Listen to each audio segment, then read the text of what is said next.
Hey everyone, welcome back to the Lookout. It's the middle of February, and today we're going to be talking about salmon in the interior of California in the Central Valley.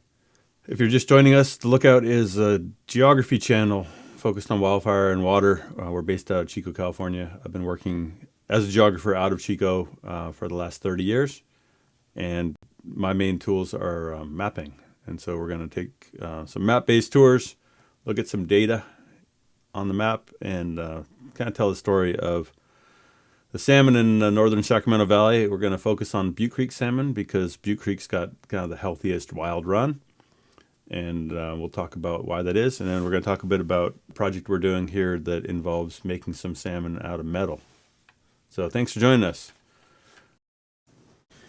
I first met the fish in Butte Creek in about 1996. I went to a pretty wild party up in Helltown, and the host took us down the creek by headlamp and showed us these giant kind of prehistoric looking creatures in the pool. And the next morning I had poison oak and wasn't sure if it was all just a dream. But then I got to live up there in the canyon 98, 99, and started snorkeling with friends of mine, checking out the fish. And once you've swum around in a pool with these enormous fish, like, you'll never forget it. And so the reason I wanted to make this video was I did a video recently on water resources in California. One of the comments was, well, we just need to forget about the salmon and get on with it if we want to keep building California. And so my response to that comment is right here on the screen. Not an option for us who live up here, who've gotten to know the fish and seen how amazing it is to have something like this still going on in a modern day California. So that's why we're making this video. Let you know what a miracle it is that they're still around. Just to look at the whole kind of Central Valley of California, from Bakersfield to Red Bluff and Redding, there used to be salmon in a lot of the streams in the Central Valley and the San Joaquin. They're also salmon and steelhead also hang out in a lot of the same places. Steelhead are actually just rainbow trout that decided to go to the ocean and went out to the ocean and got all shiny and came back.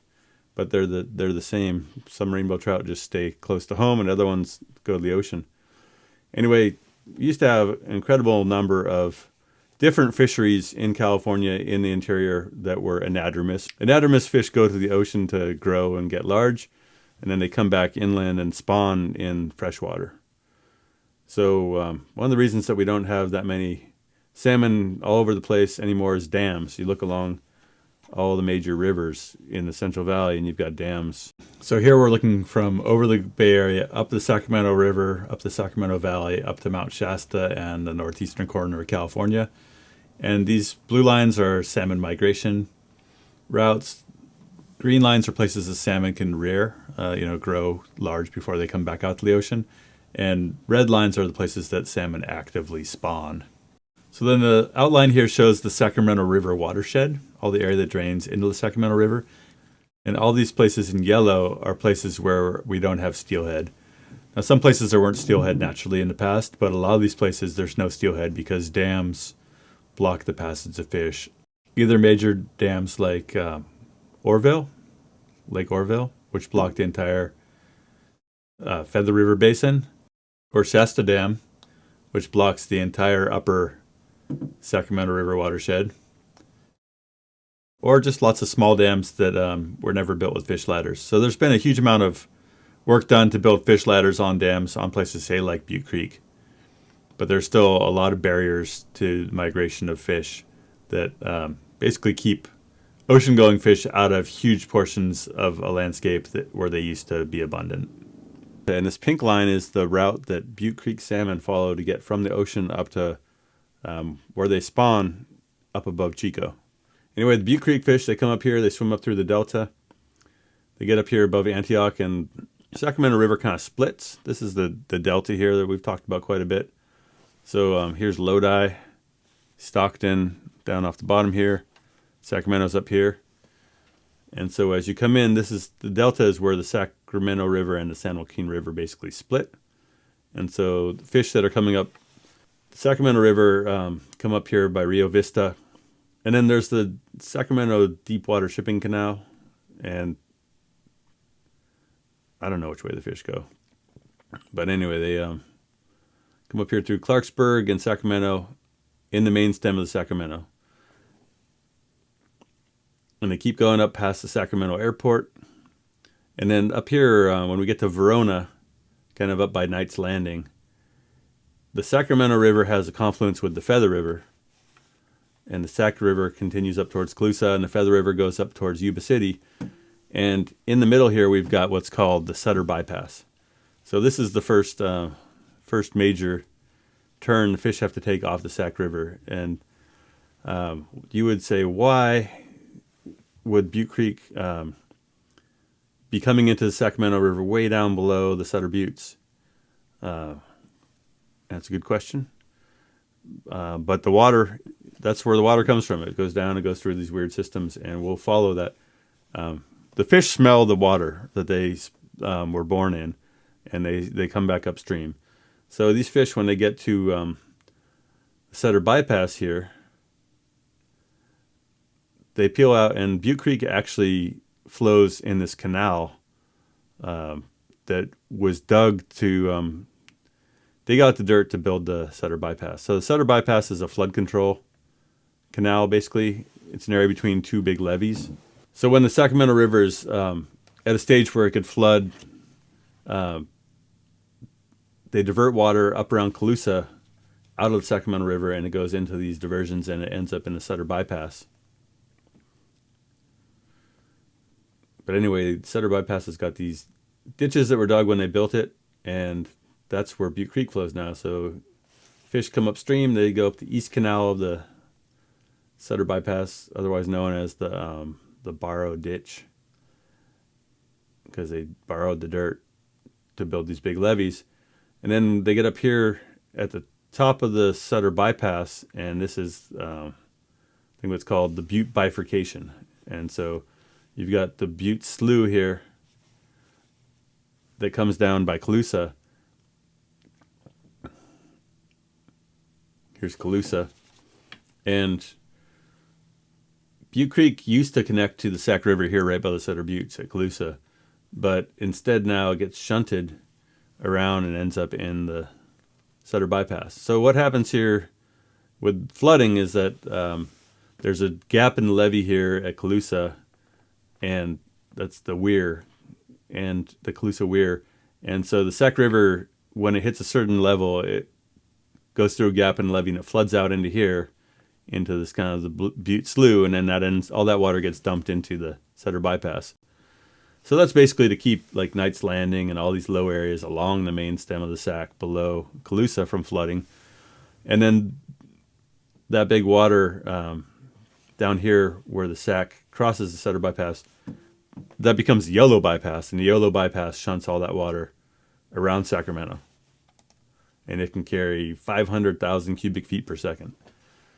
So basically this whole system here is designed to make sure that Sacramento doesn't flood when there's high flows on the Sacramento River. It's a way of diverting these high flows from the Sac around civilization and on out to the Delta. So anyway, that's the first kind of obstacle the fish face, is they get shunted into these flood control ditches that were dug back in the 1950s, I believe. And so now the fish are coming on upstream. And so when we get here to the Butte Slough outfall gates, this is the reason that Butte Creek salmon are spring run, meaning they come up on high flows in March and April, and then they hang out all summer, and then they spawn in the fall. That's because Butte Creek in the past didn't used to connect to the Sac River in the summer, and so fish couldn't come up in the summer until there was runoff in the fall. And so that's why we evolved a spring run and a fall run of Chinook salmon on Butte Creek, as the springers came in early on the high water, and the fall run fish come in kind of at the last minute when we get a little rain in the fall and the creeks are high enough. So historically, this part of the Sac River, Butte Creek would just kind of come into this swamp here in the summer, and it wouldn't be high high enough to kind of get over these natural levees back into the Sac River. So switching back to our kind of X-ray vision here, we've got Colusa, we've got the Sutter Buttes here, and we got the Sutter bypass over here. And this whole area north of the Sutter Buttes is called the Butte Sink. And the Butte Sink is this really incredible kind of swampy wildlife habitat that's been highly developed for duck hunting over the last, say, 100 years plus. It's like people pay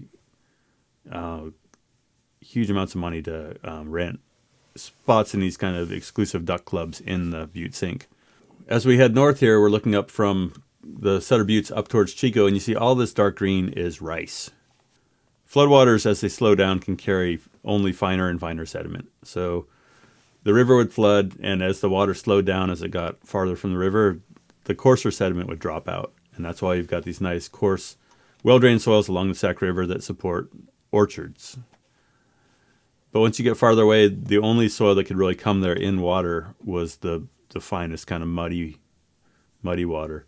And that perked out and made these super sticky clays that are poorly drained. So Butte Creek goes through a bunch of rice fields here for miles, kind of from around Highway 162 and Butte City all the way up to Chico. So that's what you're seeing here, this dark green. It's just all the rice. So here we've got canals in blue, we've got levees in black, and Butte Creek and the salmon's journey still in pink here. So there's a whole bunch of dams on Butte Creek, and like a lot of other dams back in the day, they didn't have any screens on them. They just had a dam, and canal would come out the side of the creek where the dam was, and that's how the farmers got water into the rice fields. And after a while, we figured out that that was making it tough for the salmon. And so a lot of money's been spent over the last 30 years to put screens on these diversions and especially on pumps. And so there's even a whole shop that California Fish and Wildlife has just to maintain like fish screens and everything. So as you get closer to Durham, Butte Creek is levied, and it just it flows. That's one reason that Durham doesn't flood, is that in the past these creeks hosed out all over the place here and brought all this nice orchard soil down into Durham and Chico. But we've confined those now, and so that's changed kind of the character of the streams in that they used to wander all over the place. And so when we look at fish coming up Butte Creek to get back to Butte Creek Canyon, sometimes in the past Butte Creek might have been going up through here. And so there's lots of different channels that have kind of shifted around over thousands of years. But the current path goes through these levees, and then it crosses Highway 99 right here in Chico. And so once you get up past Centerville, a lot of fish hold there in the summertime. What they're doing is they're spending time just because they had to come in early to catch the high spring flows. Then they hang out and they spawn in the fall. They can't spawn in the summer because the water's too warm and the water's too low. And so if they lay their eggs in the summer, then there's not enough oxygen in the water and their eggs don't survive. So the fish come in, they hang out, and then they spawn in the fall, just in time for their eggs to kind of be hatching basically when we start to get our first good storms in the early winter. Now the fish can't get too much farther above Helltown. There's some pretty incredible terrain up here in the canyon, and there's some pretty incredible bedrock kind of pools. And the fish get in about a couple miles below the Sabla Powerhouse, and there's a big waterfall, and they can't get past that. On real high water, they can get all the way up to the Sabla Powerhouse, Centerville Head Dam, which is the beginning of the flume that carries water back down towards Centerville. So anyway, above that, there's a rocky canyon, and the fish can't really get above that. There's been talk about removing some of those waterfalls, blowing up rocks to get fish up into Upper Butte Creek, which actually goes all the way up to Butte Meadows. There's good habitat for fish above the the Centerville Head Dam, but they can't make it past the dam at this point. Anyway, then Butte Creek ends up going all the way up past Jonesville and kind of has its headwaters up around Humbug Summit. This area in blue shows how Butte Creek, the drainage or the watershed of Butte Creek. So it drains this whole area kind of between Jonesville, Humbug Summit, and over towards Butte Creek House. Butte Creek Canyon and the area around it is highly prone to frequent wildfire. The 2018 Camp Fire was a regional catastrophe for Butte County and all of Northern California. Within the first 4 hours of the fire had spotted into Little Butte Creek Canyon, and by the end of the first night, it had burned dozens and dozens of homes between Centerville and the mouth of the canyon. After the fire, there were concerns that all of the toxins from the thousands of burned homes in the watershed that drains to the canyon would poison the fish run, impact the fish, that this would be a catastrophe not only for the people but for the fish. But remarkably, the fish that came back 3 years later, the fish that were born during the winter following the Camp Fire, they came back 3 years later as one of the strongest runs in recent memory. Many of the things that we think we know about how wildfire affects fish, we don't actually know.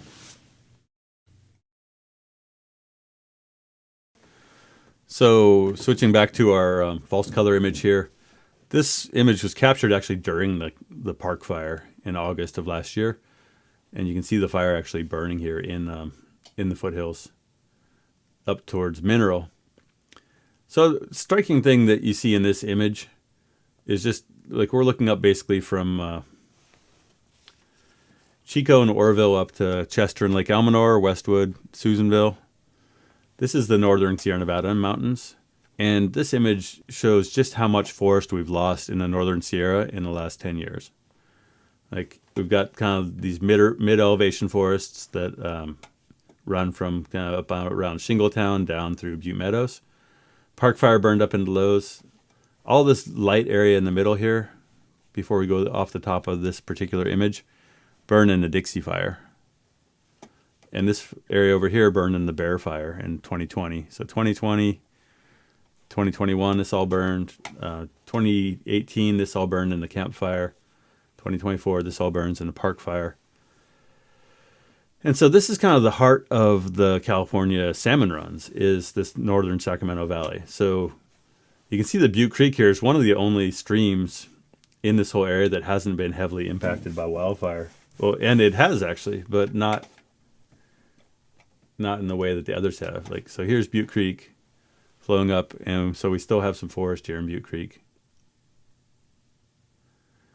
You can see the headwaters of Butte Creek got wiped out in the fires in the Dixie Fire. So we've got no wild salmon in the Feather River, but no wild fish in the Yuba River watershed either. So we got the Yuba watershed out here due to Englebright and other dams on the lower Yuba. So if you come up from the Feather River, there's no dams on the lower Feather River, but as you come up the Yuba here up kind of Highway 20,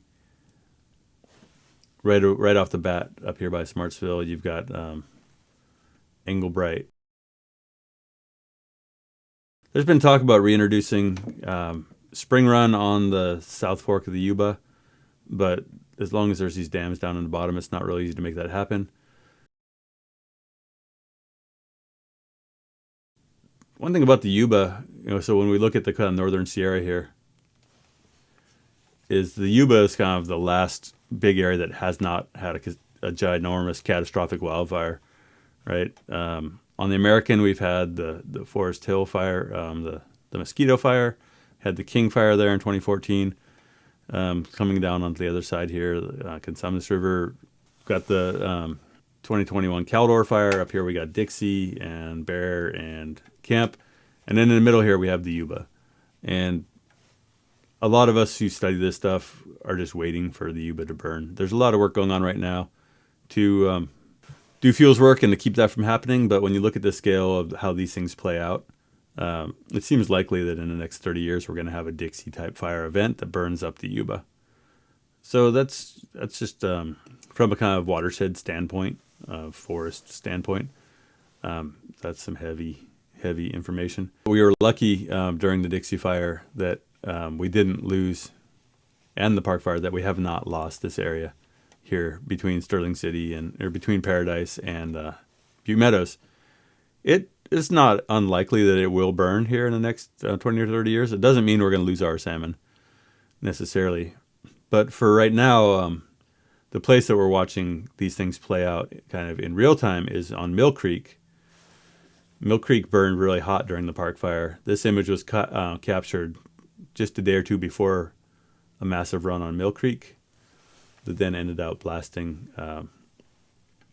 this upper part of the watershed.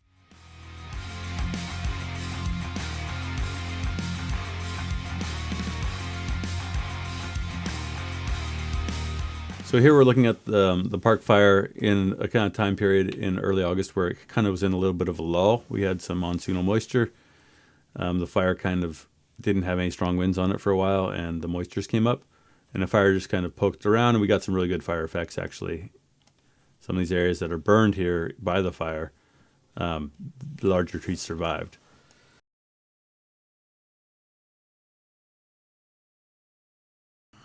But then this is what the landscape looked like after the Park Fire. Sorry for the color change, but this was just a different visualization we did. Here's the Ishii Wilderness front country that burned all pretty hot, but mainly a lot of grass and brush. You can see this area here that burned kind of with a mixed severity up around the K-line in Deer Creek. But this area in Upper Mill Creek really roasted. The fire was kind of perfectly aligned. And all this area here burned pretty much in about a day and a half and just really super incinerated. So there's still some old growth forest down in the bottom of the canyon here in little fragments. But this was kind of like one of the strongholds for old growth forest in this whole part of the world. And the Mill and Deer Creek salmon runs were already kind of on the ropes before these fires. Likely the lower Deer Creek area here wasn't, you can see there's still riparian forest, this blue on lower Deer Creek. It's not being impacted by sediment the same way that it would be if the whole upper watershed of Deer Creek had burned, but Mill Creek has been just blasting out sediment. So this is an open question, really. Do events like the Park Fire wipe out salmon runs? It's not clear to me that the answer is yes, in that we've had these high flows and they've flushed a lot of the system. But a lot of that material is just going to be, is now kind of out, washed off the hillside and down in the valley. A lot of it's down, way down in the valley. Like it got pushed down out here into the Sac River and down, and who knows where it is. So we can't say necessarily that a fire like this is going to have big sediment pulses year after year for the next decade or anything.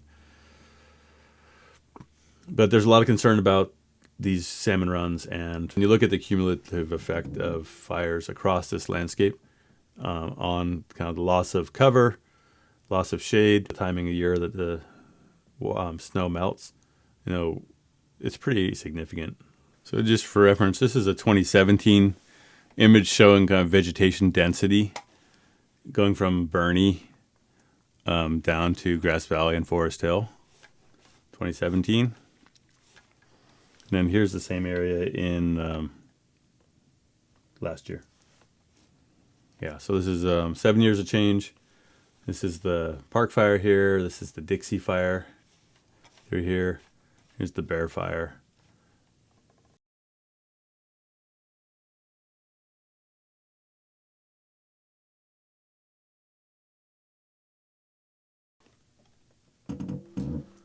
So that's wildness, people.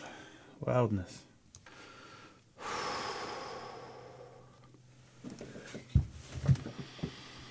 Anyway, salmon are tough.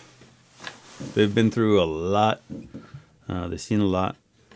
Big fires aren't a new thing. I think, we talk a lot about native people setting fires and lightning fires burning naturally, and that we had these kind of gentle understory burns. That's open for debate. There's places where we had high severity fires in the past. You see, if we come in here, kind of upper Butte Creek and head up towards Butte Meadows, above Jonesville, we've got these big kind of brush fields in upper Butte Creek where there's no trees at all. And you see these similar kind of patches on the landscape elsewhere in Deer Creek. Those tell you that in the past we had high severity fire here, maybe 200 years ago. So it's not like, and then right next to it you've got this high severity patches of the Dixie. And so obviously the patches of Dixie that are high severity are large and cover in some places cover the entire landscape. But it's not like we haven't had high severity fire in these watersheds in the past.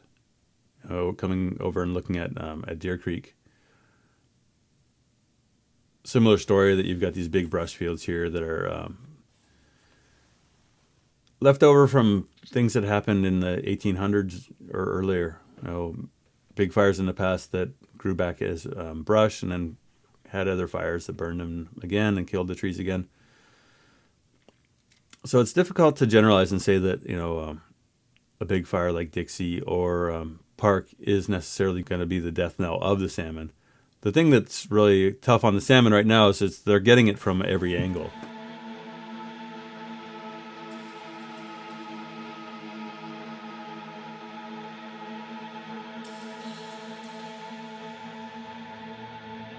Our little baby fishies here have hatched out, and then they come back downstream with the high flows, they're pointing upstream as they go downstream.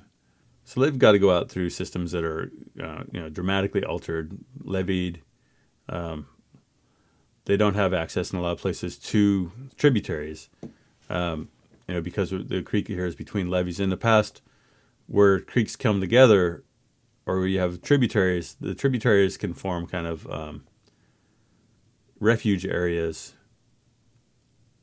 for the fish to kind of tuck into when there's big like floods and cement mixer action on the main stem. Now, as you get down to the Sutter bypass area, the borrow ditches down there, there's some better rearing habitat. And one thing Butte Creek fish do have going for them that fish on Deer or Mill Creek don't have going for them is that they have more time to get larger and grow before they reach the main stem of the Sacramento, where there are more predators. And then you get out into the Delta, and Department of Fish and Wildlife plants striped bass because they're a popular game fish. People like fishing for striper, but striper are basically like, and largemouth bass are these kind of salmon murdering machines. So we've got, we're worried about trying to save our salmon, and we've got, hatchery operations and all sorts of work going on, but at the same time we're planting predatory fish in the Delta. And so these baby fish have to run a gauntlet of predators to get out to the ocean. So these fish, if they're lucky now, they make it out through the Golden Gate. They're out in the open ocean. Now they got to worry about fishermen. They got to worry about sea lions, orcas, sharks, whatever. They swim around. If they can dodge all that, then they got to come back up again. They got to make their way back up through this industrial cesspool we call San Francisco Bay. It's crazy. It's crazy that they've made it so long that they still survive at all. So that's the story. That's the Butte Creek salmon. So I just want to talk a little bit about a project we're doing. There's a covered bridge up here that burned in the campfire, and they're rebuilding the bridge, and we managed to score a bunch of the old metal in that bridge that probably came across the continent on a train in the 1880s, and then it was hauled with mules and wagons up here to the covered bridge. So we got a bunch of the metal from the burnt bridge, and we're building this pair of salmon. And the theme of this sculpture is kind of an overused word now. It's resilience. Everyone's talking about resilience, and we'll do a whole episode just on the word resilience. But the fish are pretty resilient, I think, when you look at what they've been through, what they navigate to get to do their thing here, what they've survived. And, and we're hopeful that they will continue to survive and show us that survival is possible in the face of crazy amounts of change. When we talk about crazy amounts of change, what they've survived is they survived hydraulic mining of this entire canyon. This area got dredged for gold mining in the 1950s. Butte Creek was the kind of northernmost creek in the Sacramento Valley that had a lot of gold during the gold rush. And so people came here with picks and shovels and they turned over every rock. And then in the 50s, they said, hey, there's still gold in there that Chinese workers and gold miners missed back in the day. And so they actually just dredged the piss out of this entire floodplain. I was looking at some air photos from like 1956 or something. And you look at them, you're like, man, creek looks kind of gray. And then you keep going upstream. And all of a sudden, like in the middle of the air photos, there's this huge dredge, just like right in the middle of the creek, just churning it all up to find the gold. So if fish survive that, if they survive that, they can probably survive a lot. Yeah, so just like the salmon, I've kind of had these seasonal rhythms over the last 20 years where we work hard on fires in the summer, and then in the winter we work in the shop, take care of fabrication projects for the fire mapping business I had, and be creative. And so if you're wondering why there's not a flood of lookout videos right now, it's because we're working pretty much all the time right now building these giant fish, put them up in the canyon, tell the story. That's what it all comes back to for us with the lookout here, trying to balance these interests of teaching, talking about soils, water, fire with the tech, but also realizing that art is one of probably the best tools we have for teaching. So this project is it's a treat. We're saying right now our mantra for this project is heat, beat, and repeat. And we've been doing a lot of that. Probably another couple of weeks of fabrication, and then we'll start working on a finish for this sculpture. We're trying to raise money. We got a grant to get the project started, and that money's long gone. And so this is coming out of pocket right now to keep it going. If you're interested in becoming a major sponsor of the project, shoot me an email via thelookout.org. Follow along here for more water and fire coverage. Thanks for your time, people. Bye.